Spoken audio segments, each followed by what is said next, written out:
পশ্চিম বাংলার জমিদারদের কর খাজনার দিন অর্থাৎ পূর্ব বাংলা থেকে যেভাবে জোরপূর্বক খাজনা আদায় করত, সেটা আমাদের বর্ষবরণ হতে পারে না। আমাদের নির্দিষ্ট একটা বর্ষবরণের দিন আছে।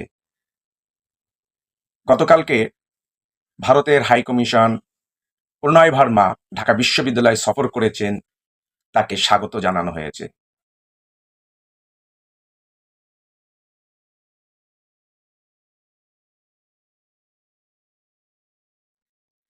ভারতের আধিপত্যের সফট টুলস হচ্ছে রবীন্দ্রনাথ, যে রবীন্দ্রনাথ ঢাকা বিশ্ববিদ্যালয়ের বিরোধিতা করেছিল। রবীন্দ্রনাথকে করা হয়েছে বর্ষবরণের মূল উপজীব্য। ভারতের এই সফট টুলস রবীন্দ্রনাথ হয়ে উঠেছে পয়লা বৈশাখের মূল আকর্ষণ।